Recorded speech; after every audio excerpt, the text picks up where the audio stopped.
আব্বাস সিদ্দিকী আল্লাহর জাত পাকের কসম করে বলছি, মাজমপুর থেকে আমি তো আবার যাব। কোন মায়ের বেটা যদি থাকে আমাকে রুকে দেখা দেখি, ও হারামখোরকে ওখানে জুতো খুলে যদি পিটতে না পারি, জীবনে আব্বাস সিদ্দিকী আর ওই আসবে না। তোদের হাতে পাওয়ার আছে, তোদের হাতে ক্ষমতা আছে, পুলিশ তোদের, মিলিটারি তোদের, দেশের মাথায় তোদের দাদা বসে আছে, সব ক্ষমতা তোদের। মোস্তফার গোলাম বলে যাচ্ছি, দম থাকে তো আমাকে রোক, রুকে শোন। যদি তোদের ব্যবস্থা না নেয়, কেস করতে বলেছি, তার এখান থেকে ঘোষণা দিচ্ছি, আগামী দিন নবীর মাহফিলে নবীর দিনের জন্য আসতে গিয়ে যারা বাধা দেবে তাদের প্রতিশোধ আমরা এবারে নিজে হাতে নেব।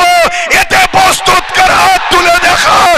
আরে আইনকে শ্রদ্ধা করি, কিন্তু সংবিধান ইজাজত দিয়েছে তোমার জানকে বাঁচার জন্য তুমি ডিফেন্সে নামো। এটা কোনো পার্টির মিটিং নয়, এটা কোনো জনসভা নয়, এটা কেন্দ্রের অপদার্থ বিজেপি সরকার আইলা মুহাম্মদ সাল্লাল্লাহু আলাইহি ওয়াসাল্লাম বলার লিখা তরুণ বাধা দেওয়ার জন্য তার প্রতিবাদ। মুজামপুরে ওই মুসলিম ঘরের যারা সন্তান মুসলিম নামদারি লেবাসে মুনাফিক কাফের জাহান্নামের কুকুর, তার বুকে ব্যথা হলো কেন? এটা আমাদের ভাবা দরকার আছে না? না, আমাকে বলতে বাধ্য করছে। আমাদের লড়াই আলাদা ছিল। তুমি যখন খোঁচা দিয়েছো একটু শুনতে হবে না? হবে না? আমি মারছি বিজেপিকে আর দাগ উঠছে দিদির পিঠে। এই লড়াইয়ে আমার সাথ করা দিয়ে আল্লাহ রসুলের জন্য জীবন দিতে পারবে? হাত তুলে দেখো। আল্লাহকে সাক্ষী রেখে হাত তোলো, আল্লাহকে দেখি হাত তোলো। প্রয়োজন হয় উঠে দাঁড়িয়ে যাও, দাঁড়িয়ে যাও। এখন থেকেই প্রস্তুত শুরু। প্রশাসনদের উপরে আমাদের আস্থা আছে না? নাই। প্রশাসন যদি প্রশাসনের কাজ না করে, জান বাঁচাবার জন্য, বাঁচার জন্য, টিকে থাকার জন্য, তাহলে আমরা বাধ্য হব নিজে হাতে প্রতিশোধ তুলে নিবা। ঠিক না বেটি? জোরে বলেন ঠিক না বেটি? আর প্রশাসন যদি মনে করে না আমাকে মানুষ ভালোবাসে, আমি জনগণের রক্ষক, অতএব যে দোষ করেছে তার শাস্তি হওয়া দরকার, দেশ সবার, দেশ সবাইকে রাইট দিয়েছে, সে তার প্রোগ্রামে যাবে, তার ধর্মস্থানে যাবে, তার ধর্মের কাজ করবে। যদি প্রশাসন করা হাতে এর বিচার ব্যবস্থা করে, তাহলে প্রশাসনদের উপরে যেমন আস্থা ছিল আছে, থাকবে। আল্লাহর জাত পাকের কসম করে বলছি, মাজমপুর থেকে আমি তো আবার যাব। কোন মায়ের বেটা যদি থাকে আমাকে রুকে দেখা দেখি, ও হারামখোরকে ওখানে জুতো খুলে যদি পিটতে না পারি, জীবনে আব্বাস সিদ্দিকী আর ওই আসবে না। আমি তো এক্ষুনি যাব। কথা বুঝছেন না? বোঝেন না? দাদাগিরি দিচ্ছ, দাদাগিরি। যদি পারিস জানে মেরে দিস, আলাদা কথা।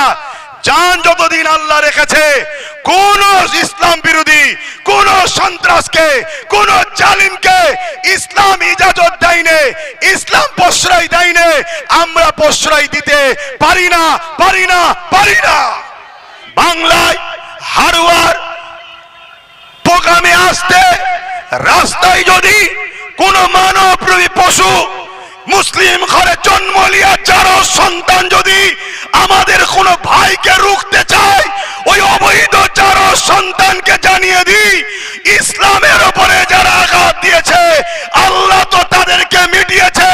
প্রশাসন যদি তোদের ব্যবস্থা না নেয়, কেস করতে বলেছি, তার এখান থেকে ঘোষণা দিচ্ছি, আগামী দিন নবীর মাহফিলে নবীর দিনের জন্য আসতে গিয়ে যারা বাধা দেবে তাদের প্রতিশোধ আমরা এবারে নিজে হাতে নেব। এতে প্রস্তুত করে হাত তুলে দেখান। আরে আইনকে শ্রদ্ধা করি, কিন্তু সংবিধান ইজাজত দিয়েছে তোমার জানকে বাঁচার জন্য তুমি ডিফেন্সে নামো। এই প্রশাসন ভাইরা, আইনের কিতাব যদি পড়া না থাকে পড়ে নাও। আব্বাস সিদ্দিকী এখান থেকে চ্যালেঞ্জ দিয়ে যাচ্ছে, যদি এই বিচার, এই মামলা যদি আসামিকে তোমরা না ধরো, তাহলে আমি ঘোষণা দিচ্ছি, দেশের আইন আমাদেরকে রাইট দিয়েছে, সংবিধান, ডিফেন্স করতে হবে। আমায় কেউ মারবে, এদেশে মার খেতে আমি জন্ম হইনি, এবারে আমরা দেবো তার পাল্টা, ঠিক না বেঠে? অনেক হয়েছে।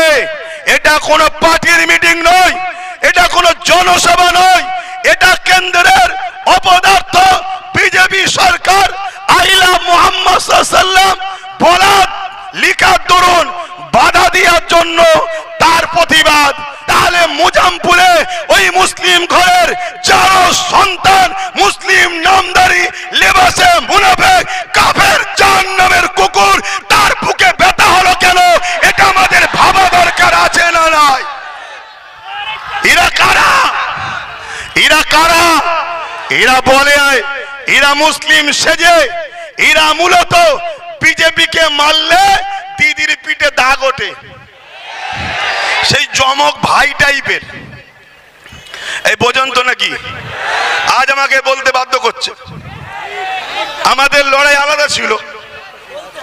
তুমি যখন খোঁচা দিয়েছো একটু শুনতে হবে না? হবে না? আমি মারছি বিজেপিকে আর দাগ উঠছে দিদির পিঠে।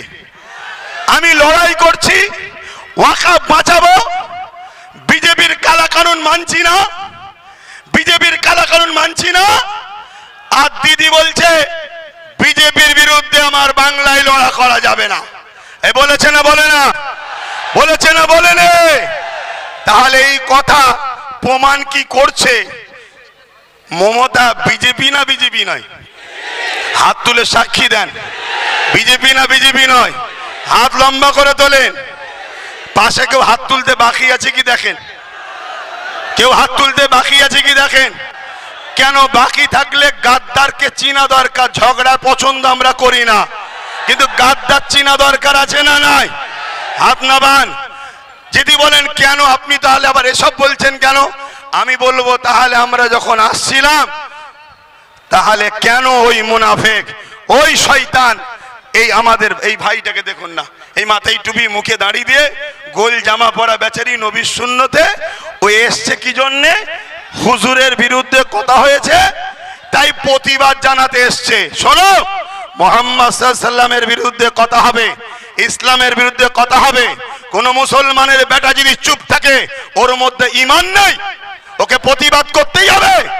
কিন্তু দুঃখের বিষয় আজ কিছু মোল্লা মৌলী সাহেব আছে যারা আজকের শাসকদের তামাক খেয়ে তারা রাসূলুল্লাহর হয়ে কথা বলে না, ইসলামের হয়ে কথা বলে না, কোরআনের হয়ে কথা বলে না, তারা দালালি করে শাসকদের পা চেটে। এমন মোল্লা মৌলী সাহেব আছে না নাই? জোরে বলে আছে না নাই? আজকে তাই বলতে বাধ্য হচ্ছি, তোদের হাতে পাওয়ার আছে, তোদের হাতে ক্ষমতা আছে, পুলিশ তোদের, মিলিটারি তোদের, দেশের মাথায় তোদের দাদা বসে আছে, সব ক্ষমতা তোদের। মোস্তফার গোলাম বলে যাচ্ছি, দম থাকে তো আমাকে রুকে দে। আল্লাহ যদি আমায় ঠান্ডা করে দেয় আমি ঠান্ডা হয়ে যাব না। এই লড়াই আগামী দিন আরো জোরে হবে। এই লড়াইয়ে আমার সাথ কারা দিয়ে আল্লাহ রসুলের জন্য জীবন দিতে পারবে? হাত তুলে দেখো। আল্লাহকে সাক্ষী রেখে হাত তোলো, আল্লাহকে দেখিয়ে হাত তোলো। প্রয়োজন হয় উঠে দাঁড়িয়ে যাও, দাঁড়িয়ে যাও। এখন থেকেই প্রস্তুত শুরু আমরা। ইসলামের দুশ্মনেরা হুঁশিয়ার, সাবধান।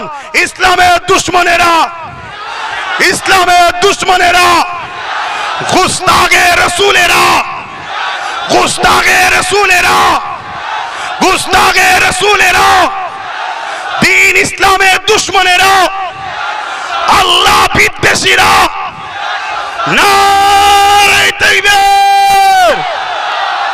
হিন্দুরা আমাদের ভাই, দলিতরা আমাদের ভাই, সাঁওতালরা আমাদের ভাই, ভাই ভাইয়ের সঙ্গে মিশবে। কিন্তু কেউ যদি আমার ধর্মের উপরে আঘাত দেয় প্রতিরোধ হবে না? হবে না? আমরা কারো ধর্মের উপরে আঘাত দিই না। আমার কথাতে ভাষাতে ব্যবহারে কেউ কষ্ট পেলেন? কষ্ট পেলেন? তাহলে আমার এই ভাইটাকে মেরেছে, এর বিচার হওয়া দরকার আছে না নাই? হাত তুলে বলুন দরকার আছে না নাই? প্রশাসনদের উপরে আমাদের আস্থা আছে না নাই? প্রশাসন যদি প্রশাসনের কাজ না করে জান বাঁচাবার জন্য, বাঁচার জন্য, টিকে থাকার জন্য, তাহলে আমরা বাধ্য হব নিজে হাতে প্রতিশোধ তুলে নিবা। ঠিক না বেটি? জোরে বলুন ঠিক না বেটি? আর প্রশাসন যদি মনে করে না আমাকে মানুষ ভালোবাসে, আমি জনগণের রক্ষক, অতএব যে দোষ করেছে তার শাস্তি হওয়া দরকার, দেশ সবাইকে রাইট দিয়েছে, সে তার প্রোগ্রামে যাবে, তার ধর্মস্থানে যাবে, তার ধর্মের কাজ করবে। যদি প্রশাসন করা হাতে এর বিচার ব্যবস্থা করে তাহলে প্রশাসনদের উপরে যেমন আস্থা ছিল আছে থাকবে। জান বাঁচাবার জন্য প্রতিরোধ করার ইজাজত, ক্ষমতা, রাইট সংবিধান আমাদেরকে দিয়েছে। তাহলে আব্বাস সিদ্দিকী দেশের বিরুদ্ধে বলল, সংবিধানের বিরুদ্ধে বলল, আপনার জানা না থাকে জেনে নেন। তো ভাইয়ের আমার, বড় দুঃখের সাথে বলতে হয়, এরকম মার খেয়ে আপনারা কি ঘাবড়ে যাচ্ছেন নাকি? ঘাবড়ে যাচ্ছ? কাল যদি আবার প্রোগ্রাম হয় আবার আসবে তো? ঠিক বলছো তো? এটা হলো ঈমান। পৃথিবীতে আবু জেহেল মেরেছে, আজকে আবু জেহেলের উত্তরসূরিরা মারছে। পৃথিবীতে উতবা সাহেব আবুল আহাব মেরেছে, আজকে তাদের উত্তরসূরিরা মারছে। ফেরাউন মেরেছে, নমরুদ মেরেছে, সাদ্দাত মেরেছে, এজিদ মেরেছে, এমন করে হিটলার মেরেছে, চিঙ্গিস খান মেরেছে, হালাকু খান মেরেছে। আমাদেরকে সবাই মিলে মিটাতে চেয়েছে। মনে রেখে দিও, সংখ্যা দিয়ে আমরা জিতিনি, অস্ত্র বোম বন্দুক দিয়ে আমরা জিতিনি। আমরা জিতেছি সিনার মধ্যে আল্লাহ ও নবীর প্রেম, ভালোবাসা, ভক্তি নিয়ে আল্লাহর কাছে হাত তুলে আল্লাহর সাহায্য আমরা জিতেছি। ঠিক না বেঠি?